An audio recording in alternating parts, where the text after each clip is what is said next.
Depuis 8 ans, Christophe ne travaille plus et vit d'une allocation d'adulte handicapé. Comme lui, beaucoup d'agoraphobes finissent par perdre leur emploi et vivent coupés du monde.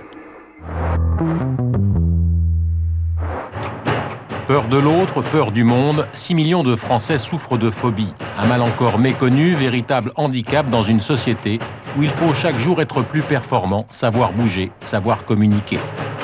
Didier, lui, a mis des années avant de pouvoir rentrer dans un supermarché. Au début, il y a 20 ans, alors là, c'était mission impossible. Quand j'arrivais ici, j'arrivais à peu près à la moitié des caisses, je laissais le caddie et hop, je partais. Par peur de l'extérieur, Christophe vit reclus dans sa cave depuis 12 ans. Je suis bien dans mon lieu, dans mon antre. Il y a très peu de place, mais ça me suffit. Et puis, je passe les 3/4 de mon temps ici. D'autres, incapables de croiser un regard, doivent tout réapprendre, à dire bonjour, à demander leur chemin. Est-ce que vous pourriez m'indiquer le chemin pour aller à la gare?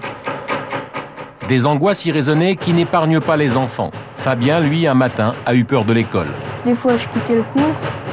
En milieu de cours, je le quittais parce que j'avais tellement d'angoisse que je pouvais plus supporter ça. Phobie profonde ou phobie légère comme la peur de l'eau, tous aimeraient un jour pouvoir surmonter leur mal. Je suis mal, il y a trop d'eau. Il y a trop d'eau. Il y a trop d'eau et puis je me sens mal. Je veux que vous tendiez les bras bien ensemble, plus fort, encore plus fort. Tendez-les bien devant vous, tout droit. Les mains serrées, serrées, serrées très fort. Vous les sentez tirer, tirer, tirer très fort. Vers le haut, vers le bas. Elles sont lourdes, très lourdes. Robert Farago est américain, psychologue. Il s'est spécialisé dans le traitement des phobies. Nous sommes à Londres et ces hommes et ces femmes sous hypnose sont là pour soigner leur panique des araignées. En quelques heures, le docteur va tenter de supprimer la répulsion que ses patients éprouvent pour les insectes. L'hypnose est un état d'esprit où votre esprit, justement, devient extrêmement sensible et réceptif à tout ce que je dis. Et tout ce que je vais dire va devenir important pour vous. Je veux que vous changiez votre façon de penser. Et vous voulez changer. Vous ne voulez plus avoir peur des araignées. Vous ne les craignez plus. Elles ne vous effraient plus.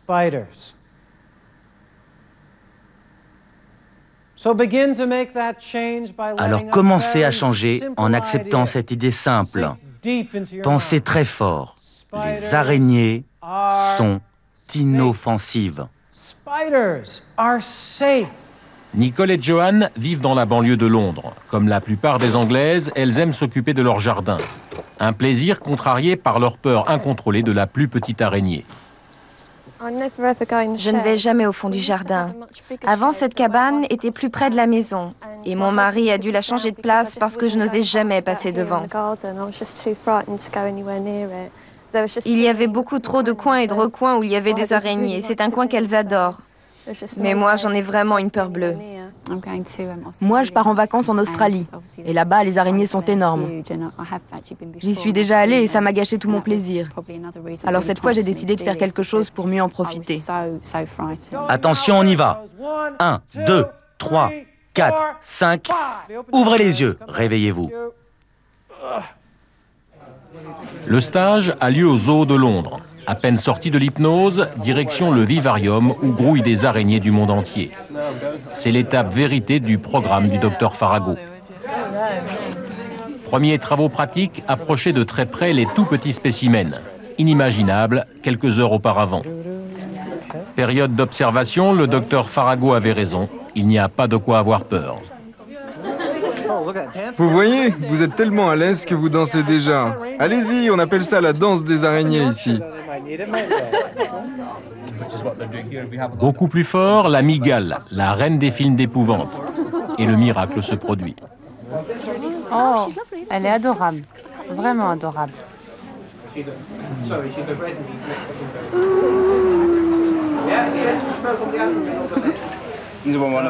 Ne craignez rien, elle est inoffensive. Et la meilleure preuve, c'est qu'elle est protégée. Elle fait partie des espèces en voie de disparition. Oui, je peux y arriver, je peux y arriver. Chaque victoire est officialisée par un photographe.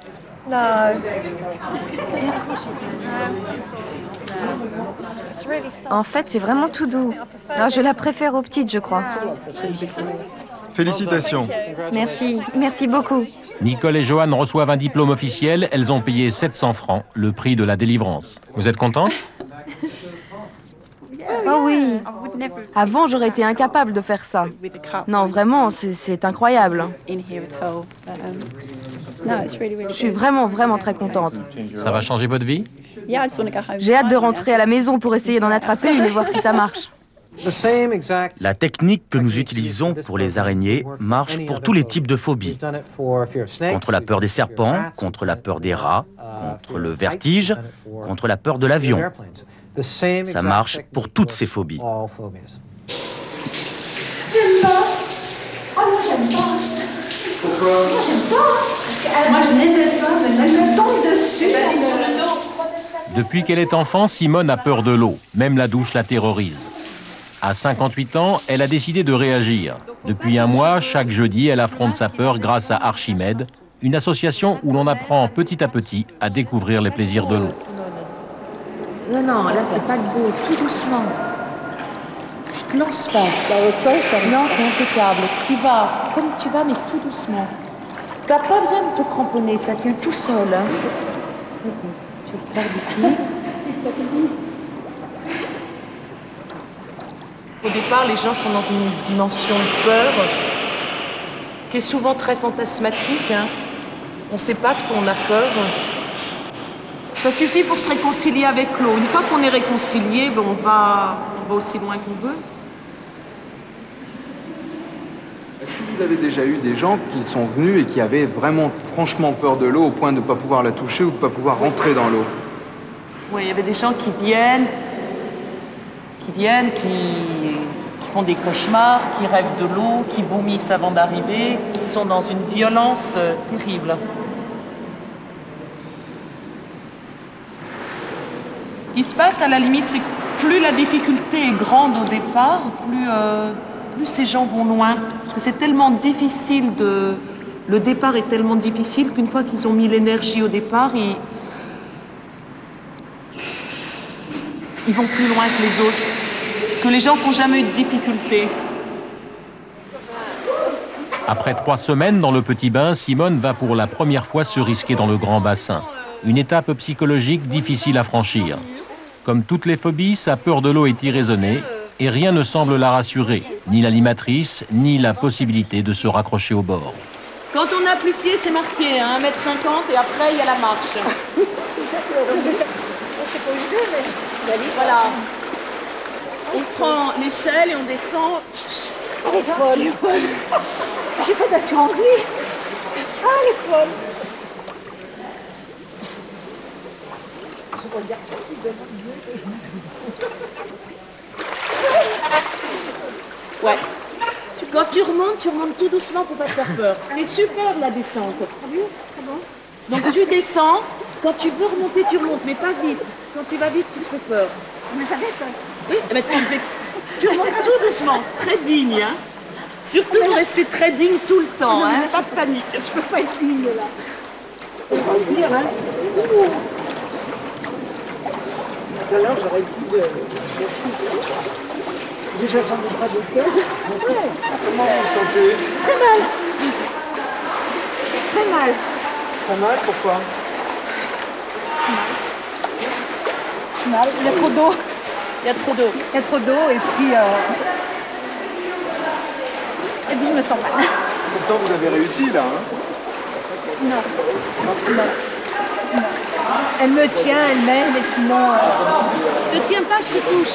Sur une première séance, c'est toujours difficile. Il faut venir vraiment plusieurs séances. Même des gens qui se débrouillent très bien dans le petit bain passent pas au grand bain comme ça. Impossible. Dernière épreuve du programme, la traversée du grand bain. Une formalité pour la plupart d'entre nous, mais un véritable calvaire pour Simone. Ah, je suis hyper oppressée et j'ai pas du tout apprécié. Je suis pas prête. Non. Je vais peut-être le digérer après. Mais là, pour le moment, je crois que je vais être heureuse quand je vais être sortie de l'eau. Peur de l'eau, des araignées, des serpents, tout le monde vit plus ou moins bien ses phobies. Mais il y a des phobies beaucoup plus graves. L'agoraphobie, par exemple. Pour ceux qui en souffrent, la peur devient angoisse au point qu'elle les emprisonne. Sortir de chez eux, quitter leurs habitudes est un supplice qui les rend malades. Didier a 47 ans. Il vit dans la banlieue de Lille et travaille comme serveur dans un restaurant. Comme tous les agoraphobes, sa vie a basculé d'un seul coup, un jour ordinaire, quand il avait 23 ans. Ça a commencé exactement un dimanche après-midi. Je me rendais à un rendez-vous avec des amis. Je m'y rendais à pied, puisque c'était pas loin de mon domicile. Et d'un seul coup, je marchais et j'ai été pris par une attaque de panique. J'étais bloqué. Bloqué net. Plus moyen d'avancer, plus moyen de reculer. Je me suis demandé ce qui m'arrivait. J'avais jamais ressenti une chose pareille avant. Et des amis sont arrivés, qui se rendaient à ce rendez-vous. Et j'aurais dit, écoutez, ça va pas. Raccompagnez-moi chez moi, ça va pas, je sais pas ce que j'ai. Et ils m'ont raccompagné chez moi. Et puis, la crise s'est passée, mais je me suis demandé vraiment ce qui m'est arrivé. Puis bon, c'est tout, je me suis dit c'est bizarre, et puis j'ai repris ma vie normalement. Et c'était il y a combien de temps? C'était il y a 22 ans. Pendant 22 ans, Didier va vivre un calvaire. Tous les médecins vont passer à côté de sa maladie. Il est traité tantôt pour une spasmophilie, tantôt pour des crises de tétanie. On le bourre de tranquillisants, mais rien n'y fait. Régulièrement, les symptômes réapparaissent. La crise, la vraie crise, je vous assurais que vous avez l'impression de mourir. Ça se traduit par le battement de cœur qui s'accélère, l'impression que le cœur va sortir de la poitrine, le ventre qui est complètement noué, une respiration qui est essoufflée, c'est les membres qui tremblent. On a vraiment l'impression que ça donne vraiment l'impression de mourir. À chaque fois que j'ai eu ça, j'ai dit je vais mourir. Il y a 1 an et demi, Didier a enfin mis un nom sur sa maladie et a pu entamer une thérapie. Aujourd'hui, il peut se déplacer à pied, mais seulement dans son quartier. Pour limiter la durée de ses trajets, il marche toujours au pas de course. Ça m'a empoisonné toute ma vie. Ça fait 22 ans que ma vie est empoisonnée par ça. Et qui m'a empêché de plein de choses. J'aurais pu, même dans ma vie professionnelle, il y a des tas de choses que j'aurais aimé faire. J'aurais aimé faire le théâtre. Je pouvais aller à des cours de théâtre. Jamais plus j'ai pu faire ça.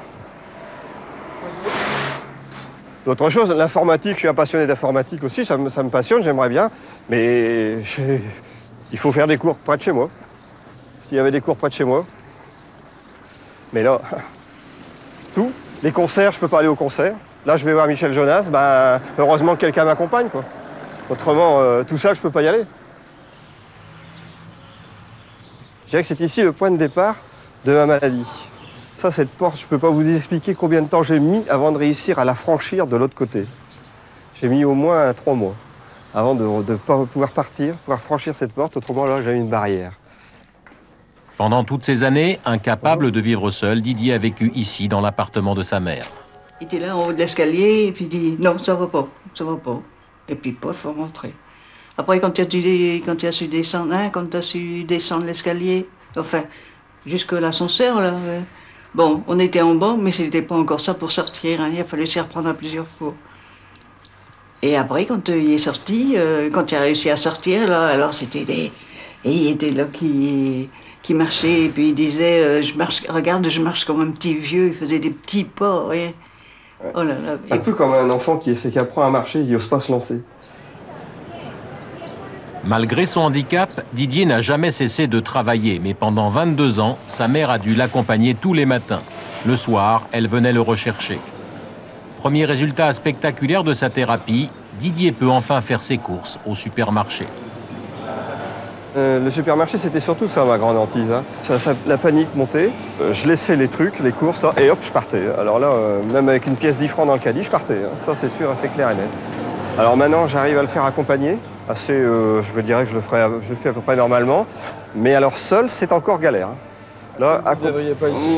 Je l'ai fait, mais il ne faut pas qu'il y ait trop de monde à la caisse. Il faut que je passe tout de suite direct. S'il y a trop de monde, disons que maintenant, je prévois, je regarde, je rentre, il y a du monde, bon, bah, je repars.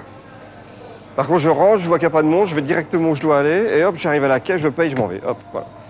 Ça ici, il faut s'organiser. C'est ce que je disais, c'est tout est un calcul. Il faut tout calculer. Je vais quelque part, combien de temps je vais y être, est-ce que ça va aller, voilà, il faut tout calculer.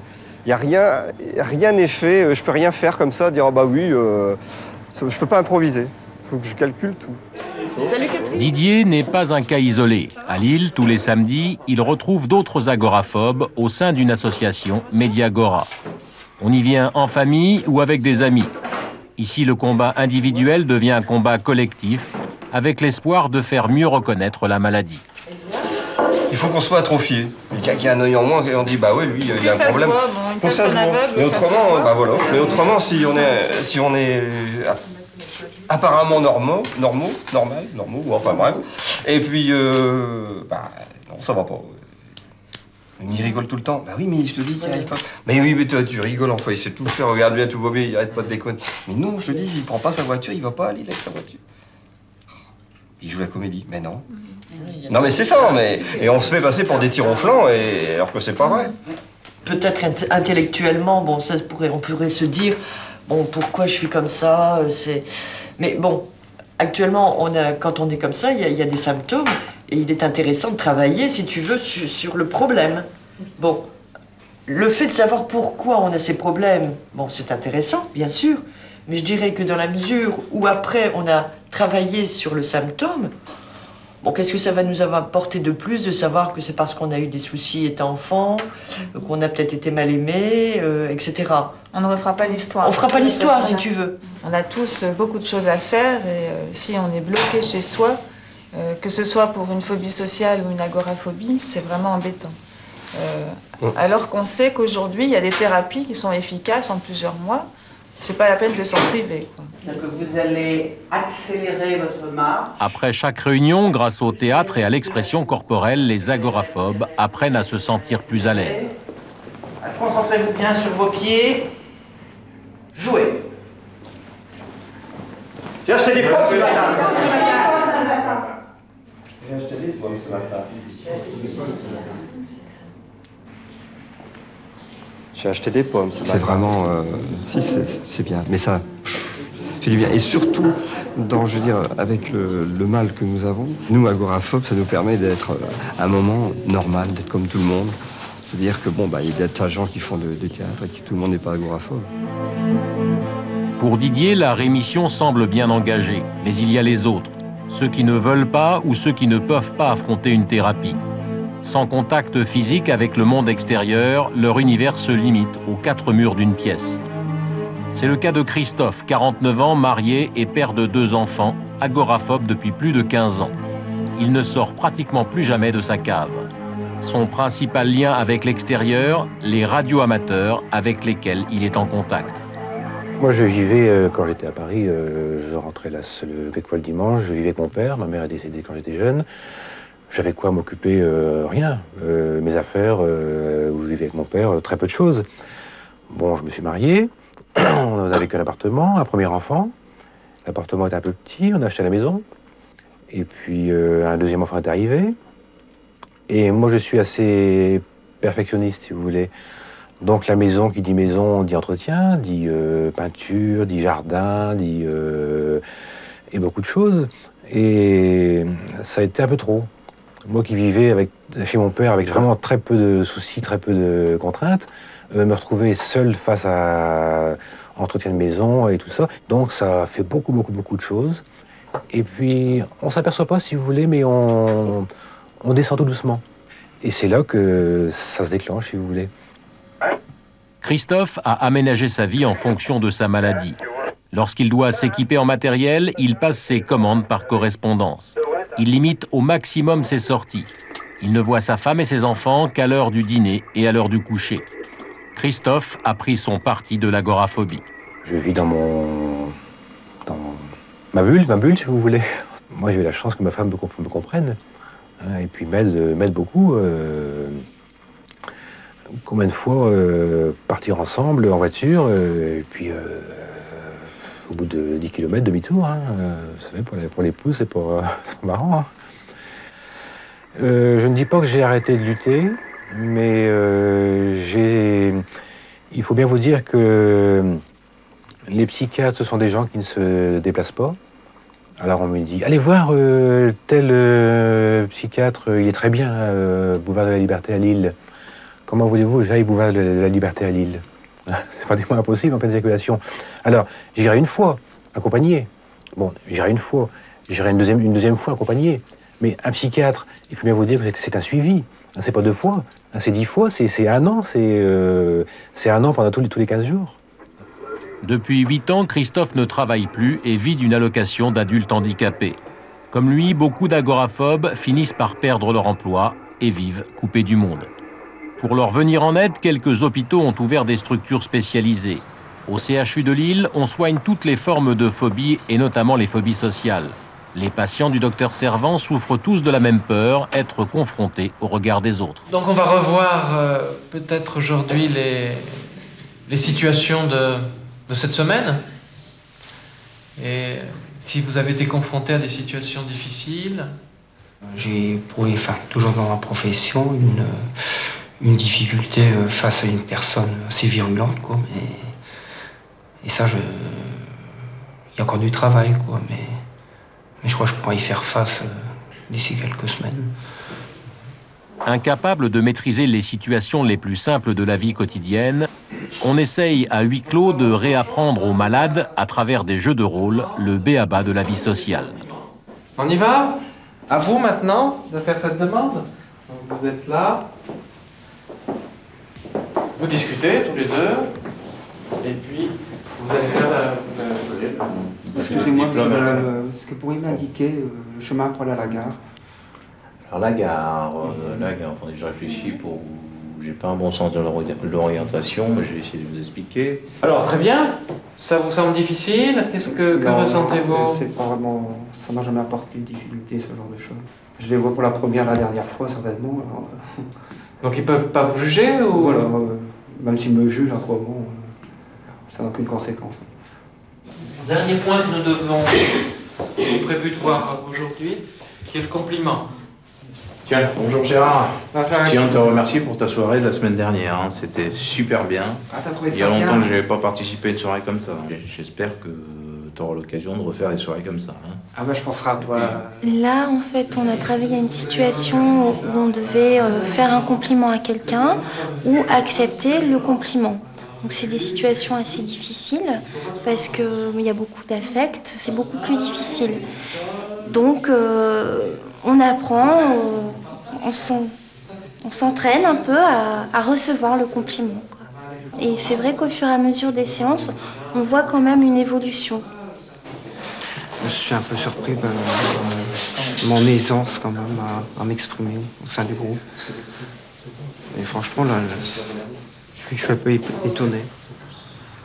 Depuis plusieurs mois, Jean-Pierre fait tout ce qu'il peut pour s'en sortir.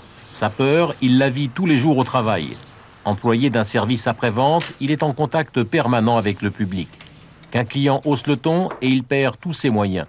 Une angoisse qui tourne à l'obsession et qu'il fait partager malgré lui à sa femme et à ses 2 filles. C'est peut-être une timidité maladive et puis les échecs de l'existence, comme tout le monde, quoi, ont fait que j'ai appréhendé parfois certaines situations avec de plus en plus de violence. Et aujourd'hui, bon, ça s'est retrouvé dans le monde professionnel. Enfin, il y a déjà même quelques années, où à chaque fois je sentais la responsabilité se mettre en place. J'avais d'énormes difficultés à assumer, puis bon, j'avais un peu ce réflexe qu'on appelle d'évitement. Chez moi, j'avais un changement d'attitude, quoi. J'avais quelques difficultés au dialogue avec ma famille. C'était un peu un repli sur moi. D'ailleurs, vous pouvez demander à Isabelle. Disons qu'il devenait quasiment invivable. Il parlait tout le temps de son travail, des problèmes qu'il rencontrait. Quand nous, on lui parlait, c'est à peine s'il nous écoutait. Il était, je vais pas dire dans un monde à part, mais enfin, plus ou moins dans une cellule à lui où il ne pensait qu'à ça. Il n'endormait même plus la nuit, donc c'était catastrophique. Donc on avait franchement du mal à communiquer avec lui pour des choses tout à fait bénignes. Votre papa va mieux? Oui, oui, sans conteste. On le sent au sein de la cellule familiale sans problème. On peut recommuniquer avec lui, lui parler de choses toutes simples sans qu'il revienne sur son travail, sur les difficultés qu'il a rencontrées au cours de la journée. Et là, ça va nettement mieux. J'espère arriver vers les instants à la jour. Maintenant, je sais que tout n'est... C'est pas acquis, quoi. Je sais qu'il y a encore du travail derrière. Les plus jeunes ne sont pas à l'abri des phobies. Fabien a 12 ans et vit dans la banlieue de Nancy. Après une scolarité normale en primaire, brusquement un jour, sans prévenir, il a ressenti une angoisse terrible et la peur d'aller à l'école. C'était l'année dernière, quand je suis rentrée en septembre, en 95. Et au début, 15 jours après la rentrée, je n'étais déjà pas bien. Et si vous voulez, j'ai eu comme un blocage et j'avais de moins en moins envie d'aller à l'école. Et ces crises-là se sont peu à peu augmentées. C'était de plus en plus fort. Des fois, je quittais le cours. En milieu de cours, je le quittais parce que j'avais tellement d'angoisse que je pouvais plus supporter ça. J'allais presque plus dehors, comme je le fais tout le temps. Je ne faisais plus de vélo. Je restais chez moi, regardais la télé, faire mes devoirs. Et je faisais difficilement mes devoirs aussi. Et j'étais comme renfermée sur moi-même. Je me demandais si j'étais fou, s'il y a quelque chose qui n'allait pas dans ma tête, s'il fallait que j'en arrive ici. C'était pour moi, je croyais que j'étais fou. Inquiets, ses parents essayent de comprendre. Fabien n'est ni paresseux ni capricieux. Alors on consulte un premier médecin qui préconise de changer d'école. Mais l'angoisse est toujours là. Visite ensuite chez un premier psychiatre. Il lui prescrit des anxiolytiques, nouvel échec. Sa mère commence à désespérer, ça fait plusieurs mois que Fabien ne va plus en classe. On est allé à la réunion parents-prof pour savoir comment ça se passait à l'école. Parce que apparemment, à l'école, il avait l'air d'être agréable. Le problème n'était pas trop au niveau des cours. Apparemment, il se sentait à l'aise dans la classe, dans les cours. Mais c'était la cour d'école. La cour d'école, il disait qu'on l'agressait, qu'on l'insultait, qu'on lui faisait du mal, quoi, comme ça. C'était vrai? Je sais pas, j'ai jamais su. Je pense que non, moi. Je pense que c'était lui qui se faisait un film, ça faisait partie de sa peur, ses angoisses. Mais je sais pas, il me l'a jamais dit, mais je pense que ils t'ont pas battu, ils t'ont pas... Voilà, tu vois. Enfin, la maman de Fabien trouve la bonne adresse. Un psychiatre de Nancy spécialisé dans ce type de pathologie et qui diagnostique une phobie scolaire.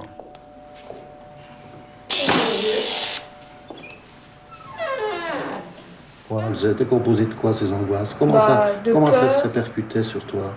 J'avais que des tremblements. Oui, oui. Puis j'avais très très peur, j'avais des sentiments de peur. Un sentiment de peur, ouais. Qu'est-ce qui se disait dans ta tête?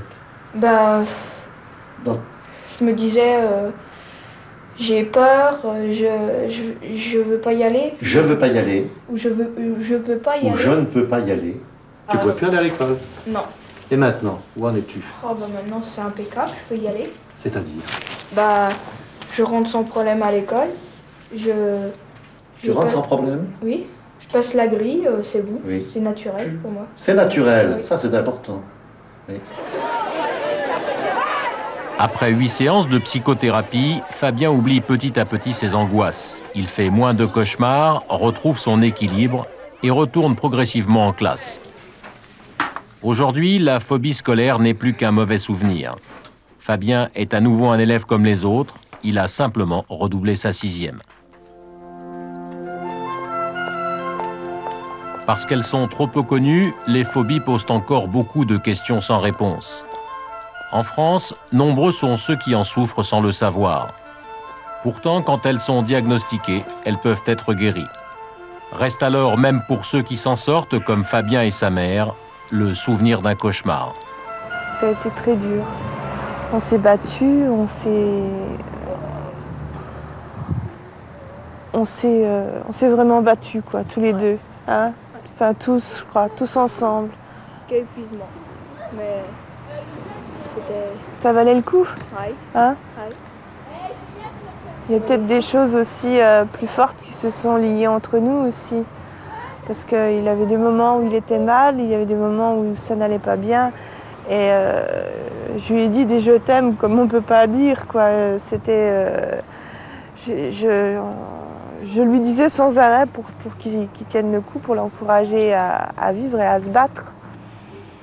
Et c'est vrai qu'il y a eu des moments très douloureux, mais bon, il y a tellement de choses maintenant qui nous lient que c'est formidable. Hein, c'est formidable de s'en sortir. Ouais. Je ne voudrais pas que ça recommence. Ah, non. Je ne voudrais pas le revivre non plus.